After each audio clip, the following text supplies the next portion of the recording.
नमस्कार, मैं पंकज प्रसून। दोस्तों, आज भाजपा की राष्ट्रीय कार्यकारिणी की बैठक दिल्ली में हो रही है और उस बैठक के पहले दिन रविशंकर प्रसाद ने एक प्रेस कॉन्फ्रेंस भी किया जिसमें उन्होंने जो बातें कही वो सार्वजनिक है, हर मीडिया फोरम पर आपको दिखाई देगी, न्यूज़ चैनल्स भी इसे कवर कर रहे हैं। लेकिन अंदर की बात सिर्फ हम बताएंगे और अंदर की बात ये है कि पहले दिन राष्ट्रीय कार्यकारिणी की बैठक के अंदर जाने के दौरान सभी प्रतिनिधियों से मोबाइल बाहर ही रखवा लिए गए। ऐसा पहली बार हुआ है। मोबाइल के बाहर रखवाने का मतलब कि अंदर कुछ ऐसा होने वाला है जो कि भाजपा आलाकमान चाहता है कि वो खबर बाहर लीक न हो। जो ऊपरी तौर पर एक झीनी चदरिया से कुछ खबरें जो बाहर निकल कर आई हैं, उसके अनुसार कर्नाटक, राजस्थान और छत्तीसगढ़ में भाजपा अपना चेहरा बदलने वाली है अगले विधानसभा चुनाव को देखते हुए। और इतना ही नहीं, 4 राज्यों तेलंगाना, कर्नाटक, राजस्थान और छत्तीसगढ़ से नए मंत्री भी मोदी मंत्रिमंडल में शामिल होने जा रहे हैं। तो वो मंत्री कौन होंगे, और अगर राजस्थान, छत्तीसगढ़ और कर्नाटक में भाजपा अपना चेहरा बदलने वाली है या जिस चेहरे को आगे कर वो चुनाव लड़ेगी वो चेहरा कौन होंगे, ये जानना दिलचस्प होगा। खास करके छत्तीसगढ़ और राजस्थान में मेरी रुचि इसलिए ज़्यादा है कि रमन सिंह हो या वसुंधरा राजे सिंधिया, दोनों अपने अपने राज्य के दिग्गज हैं। जब तक ये खबर ऑफिशियली बाहर आती है तब तक आप सोचते रहिए कि राजस्थान और छत्तीसगढ़ में कौन सा चेहरा हो सकता है जिसे कमान सौंपा जाए। दूसरी बड़ी खबर है कॉलेजियम सिस्टम को लेकर।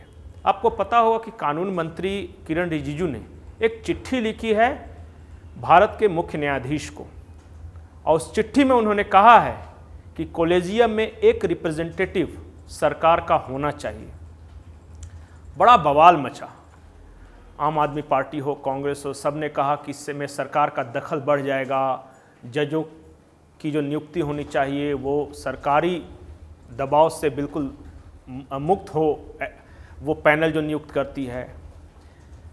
तो एक कहानी है। कहानी ये है कि जब नेशनल जुडिशियल अपॉइंटमेंट कमीशन की बात को सुप्रीम कोर्ट खारिज कर रहा था, तो खारिज करने के दौरान ही सुप्रीम कोर्ट ने कहा था कि जो कॉलेजियम सिस्टम है वो संविधान में नहीं लिखा हुआ है।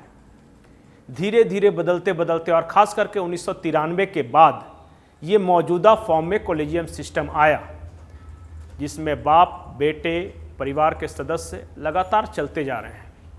अब कानून मंत्री ने ये कहा कि जो सुप्रीम कोर्ट ने कहा था कि नेशनल जुडिशियल अपॉइंटमेंट कमीशन खारिज करते वक्त कि ये संवैधानिक नहीं है और इसके एमओपी यानी मेंबर्स ऑफ रिप्रेजेंटेटिव्स में बदलाव हो सकते हैं, तो वो कौन से बदलाव हो सकते हैं खुद ये कॉलेजियम वाले या सुप्रीम कोर्ट ही बताए।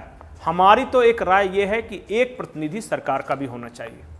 अब ये मामला और आगे जाएगा, क्योंकि जिस तरह से लोकसभा स्पीकर, उपराष्ट्रपति, कानून मंत्री और जिस बड़े स्तर पर बयानबाजी हो रही है, उसे लेकर लग तो रहा है कि मोदी सरकार में कॉलेजियम सिस्टम को लेकर कुछ बहुत बड़ा चल रहा है। तीसरी बड़ी खबर यह है कि आपको पता होगा कि आज से 6 साल पहले भारत में नोटबंदी की घोषणा हुई थी, और जिस दिन यह घोषणा हुई उसके 2 दिन बाद कराची में रहते थे भारत की जाली मुद्रा कारोबार के सबसे बड़े ट्रेडर जावेद खड़ानी, इनका नाम था। इधर प्रधानमंत्री ने नोटबंदी की घोषणा की, 2 दिन बाद कराची में जावेद खड़ानी साहब ने आत्महत्या कर ली। उनका जो सुसाइड नोट था उसमें ये कहा गया था कि भारत की नोटबंदी से उनके लगभग 1 अरब नकली रुपए बनाने वाले सामान बर्बाद हो गए। वो भारतीय करेंसी छापते थे और इसी वजह से उन्होंने आत्महत्या की। और आज 6 साल बाद पाकिस्तान में लोग आटे की लाइन में लगे हैं, ट्रेनें रुकवा दी जा रही हैं, आटे के लिए गोलियां चल रही हैं। वहाँ आर्मी को डिप्यूट करना पड़ा है ताकि लोग लूट मार न करें। इन 6 सालों में पाकिस्तान भी बर्बाद हुआ, जावेद खड़ानी ने आत्महत्या तो की ही। अब आते हैं झारखंड की ओर। झारखंड में आज दो कहानियां हैं, दोनों बहाली की है, एक मौजूदा और एक थोड़ा पहले। अभी जो कहानी है बहाली की, आपको पता होगा कि जेपीएससी ने डिप्टी कलेक्टर के लिए 2005 में एक नियुक्ति निकाली थी, 2005 में। अभी उसका परिणाम आ गया है, रिजल्ट 2023 में घोषित हुआ है, 18 साल बाद। अब लोगों को समझ में नहीं आ रहा है कि 2005 में जिन्होंने फॉर्म भरा था 18 साल बाद वो नौकरी लें, उसके बाद रिटायर कब करेंगे। झारखंड है, ये कहानी चलती रहती है। एक और इससे जुड़ी कहानी है, गुमला में शिक्षा परियोजना में एक वैकेंसी निकाली गई, अखबार में आपने देखा होगा, उसमें एससी रिजर्वेशन 000, यानी जो अनुसूचित जाति हैं उनके लिए रिजर्वेशन का प्रावधान नहीं रखा गया। अब क्यों नहीं रखा गया, इस बारे में सरकार को बताना जरूर चाहिए। ये तो थी बहाली की पहली कहानी। बहाली की दूसरी कहानी थोड़ा और मज़ेदार है। मज़ेदार ये इसलिए है कि अपने पिछले वीडियो में मैंने बताया था कि राज्यपाल द्रौपदी मुर्मू ने एक चिट्ठी लिखी थी विधानसभा अध्यक्ष को। अब वो कहानी कुछ इस तरह शुरू होती है। बात है 10/9/2018 की। उस वक्त राज्यपाल थी द्रौपदी मुर्मू और विधानसभा अध्यक्ष थे दिनेश उरांव। द्रौपदी मुर्मू ने एक चिट्ठी लिखी दिनेश उरांव को, जिसमें उन्होंने विक्रमादित्य कमीशन के 30 पॉइंट, विधानसभा नियुक्ति में कुछ गड़बड़ी हुई थी, घोटाला हुई थी, और उसकी जांच के लिए एक विक्रमादित्य कमीशन बना था। विक्रमादित्य कमीशन ने अपनी रिपोर्ट में ये बात कही थी कि 300 पदों पर बहाली हुई, इसमें 150 पद गलत तरीके से बहाली की गई। और उसी का रेफरेंस देते हुए द्रौपदी मुर्मू, जो कि आज राष्ट्रपति हैं और उस वक्त गवर्नर थी, उन्होंने चिट्ठी लिखी विधानसभा अध्यक्ष दिनेश उरांव को और 300 पॉइंट लिखते हुए अंत में एक नोट लिखा कि विक्रमादित्य कमीशन में जो भी बातें आ रही हैं, जो कि अवैध नियुक्ति की बातें हैं, पैसे लेकर नियुक्ति की गई, पैरवी के आधार पर की गई, उसकी सीबीआई जांच जरूर होनी चाहिए। मेरे पास वो कागजात हैं। आखिर वो कौन सी शक्ति थी इस राज्य में जिसने गवर्नर के लेटर को भी दरकिनार कर दिया? सीबीआई जांच नहीं हुई।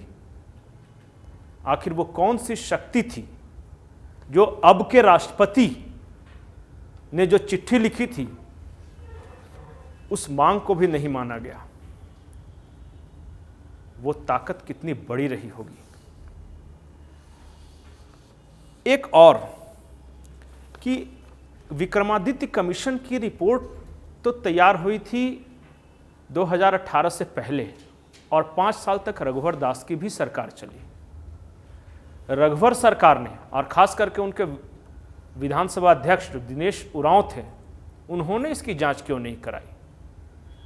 जबकि जो सबसे बड़ा नाम आया था उस नियुक्ति में, जो सबसे बड़ा नाम जिसने घपला घोटाला किया, वो इस सरकार के, जो रघुवर सरकार थे, उसके सैद्धांतिक विरोधी थे। आज की सरकार में वो मंत्री हैं। तो बाहर से जो हमें दिखता है अंदर होता नहीं है। क्या ये मान नहीं लेना चाहिए कि अंदर ही अंदर एक समझौता था? और एक महत्वपूर्ण बात, एक सीडी की चर्चा हुई थी विधानसभा नियुक्ति में, जो गड़बड़ी हुई थी उसे लेकर। उस सीडी में क्या है, उस सीडी को जरा पता लगाइए। बहुत सारे राज खुलेंगे, कई सफ़ेद पोशों का नाम आएगा। बहाली की कहानी आज भी एक है, बहाली की कहानी उस वक्त भी एक थी। गड़बड़ियों का सिलसिला आज भी जारी है और उस वक्त भी जारी थी। जांच 2018 में द्रौपदी मुर्मू के चिट्ठी के बाद भी नहीं हुई, और इस बात की पूरी संभावना है कि अभी जो गड़बड़ी हुई है उसकी भी जांच शायद ही हो। ये झारखंड है, यहाँ आजकल फॉग चल रहा है। अब आते हैं बिहार की ओर। बिहार में आपने रामचरितमानस की कहानी बहुत सुनी, किसने क्या कहा, उसने ये कहा। आज एक कहानी कृष्ण लीला की है।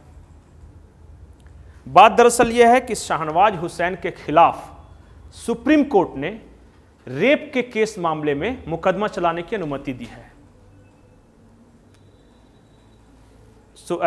इनके वकील उन्होंने बड़े बड़े ठीक किए। शाहनवाज हुसैन के वकील थे मुकुल रोहतगी और सिद्धार्थ लुथरा, बहुत बड़े वकील। इन्होंने दलील दी कि आरोप गलत हैं। सुप्रीम कोर्ट ने कहा जांच हो जाने दीजिए, अगर आरोप गलत है तो शाहनवाज हुसैन बरी हो जाएंगे, आप क्यों घबरा रहे हैं। दरअसल ये पूरा मामला 2018 का है। भाजपा की एक महिला नेत्री थी, उन्होंने आरोप लगाया था कि शाहनवाज हुसैन ने अपने छतरपुर के फार्म हाउस में उन्हें बुलाया और जब वो वहाँ गई तो उन्होंने कोल्ड ड्रिंक्स पीने का ऑफर दिया। कोल्ड ड्रिंक्स पीते ही महिला बेहोश हो गई और महिला का आरोप है कि बेहोशी की हालत में शाहनवाज हुसैन ने उनके साथ बलात्कार किया। महिला चली गई लोअर कोर्ट। लोअर कोर्ट से शाहनवाज हुसैन बरी हो गए।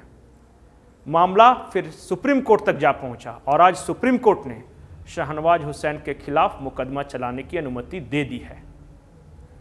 तो रामचरितमानस पर डिफेंसिव हुए महागठबंधन को शाहनवाज हुसैन पर एग्रेसिव होने का मौका मिल सकता है। नमस्कार।